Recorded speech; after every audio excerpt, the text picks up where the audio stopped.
video on fish sticks, well, seafood sticks. These used to be crab sticks when I was young, but then we kind of worked out that there was no crab in them. So I've been thinking about them for a while. They are. I was looking in the back of the packet, and they are. No, it's a minced white fish. I can't pronounce it. I can't even see it. I need glasses. That's something. That's a New Year's resolution that I need to do. Glasses.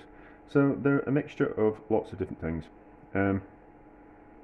flavourings, and rapeseed oil, and some dried egg in there, and white fish, and water, and wheat starch, and potato starch.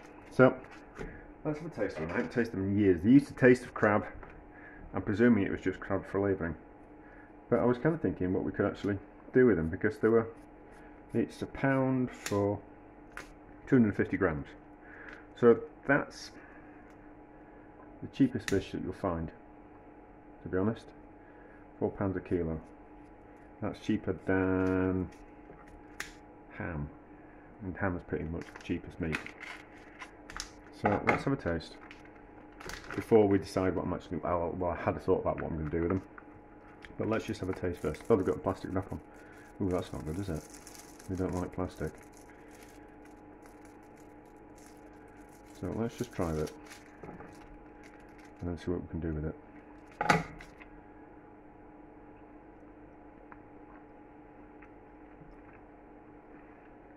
Yeah, tastes like crab. So I think we can turn these into a mousse. So I made prawn mousse for another dish. I've got prawn mousse left over. So let's see if we can turn this into a mousse, and then let's see if we can quenelle it and cook it in some tomato, in some tomato sauce which I've got left over as well. So it's a bit of a use up what we've got type of thing, and then we'll kind of see if it kind of works. So I'll pause. Let's get that out of the way. I'll pause. I'll get all these out of the plastic, and then I've got some cream and I've got an egg, and we'll see if we can turn it into a fish mousse. Right, so 150 mils, stroke 150 grams worth of double cream, 1 medium egg, and 250 grams, well, maybe 245 grams because I had a bit of the seafood stick. So put it up, put some salt in, put some pepper in, and let's see how it is. Oh yeah, this is dirty because it was what the prawn mousse was in. I'm not bothered about them mixing. I just do so much washing up. I get fed up with it.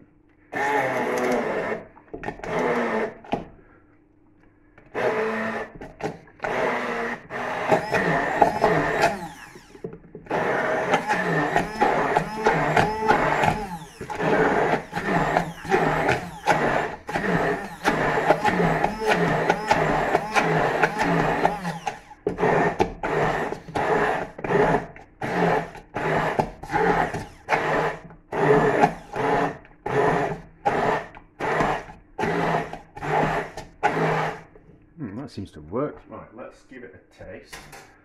You can eat raw eggs in the UK because they've had the chickens have been inoculated for salmonella.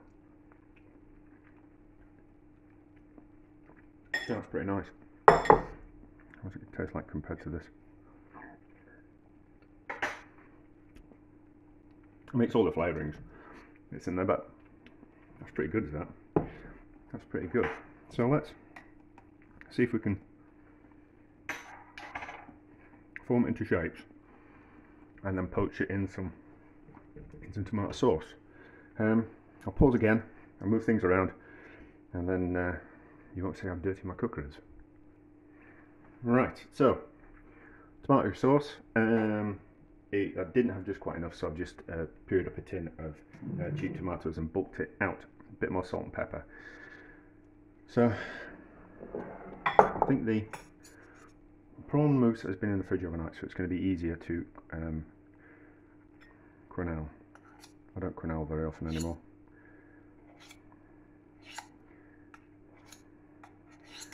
Well, let's just see if we can make a few of these and see if how they cook.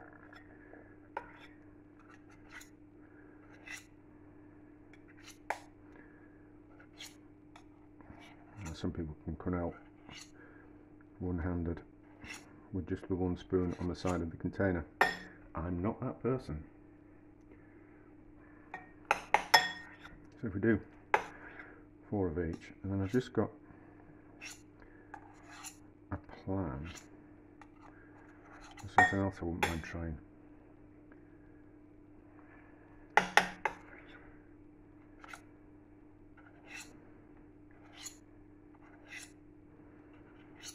So if we approach them gently with a lid on, they won't boil to bits. So different spoons. This is why I create so much washing up. I'll be able to tell the difference between them both. See, they're just not as hasn't been in the fridge, so it's just not firmed up enough. Probably would have been better in the fridge for a couple of hours, but not bothered about that. And then 4 of each, which would be enough for my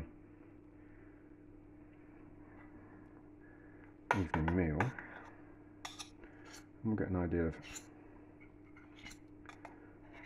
how many quenelles. I mean, you could just put teaspoon size lumps in. The egg should hold it all together. And we put less cream in, so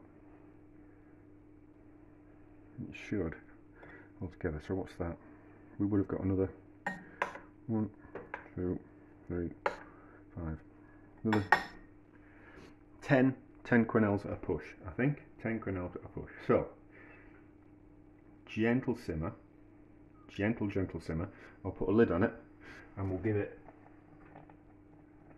we're basically just wanting the heat of the tomato sauce to gently poach them. I suppose we could have poached them in some of that vermouth that I had, or some white wine, but there's always a danger they're going to fall to bits. So, but it should be a nice gentle kind of heat, and with a lid on, the tops will steam. So we'll see how they turn out.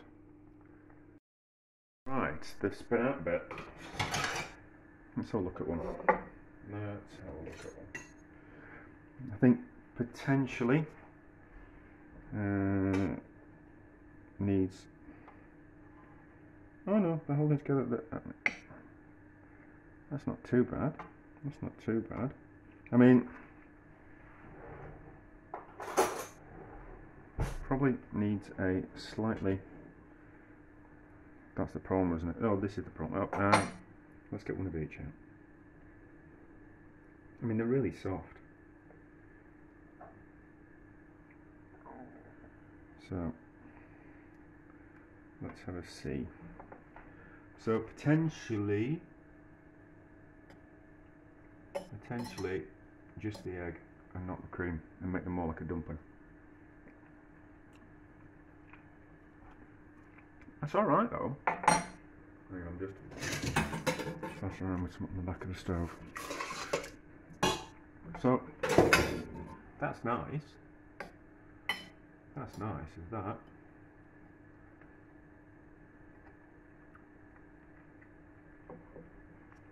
Nice, this one taste. Lovely and soft. So potentially just the egg and not the cream though.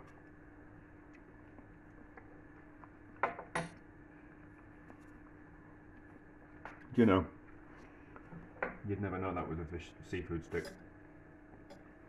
That's really quite nice, it's that. That's really quite nice.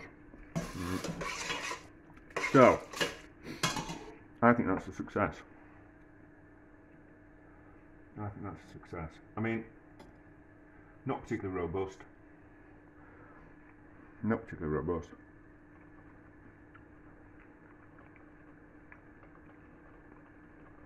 But nice. Nice. Got a bit left. We'll try something else with it.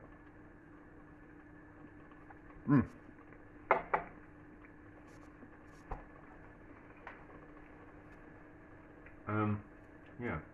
I'll have another play around in the future. It's lovely and soft, but maybe just a little bit too soft. A little bit too soft, I think. Oh. we'll have another play around at some point. But that's really nice. That's really nice. A success.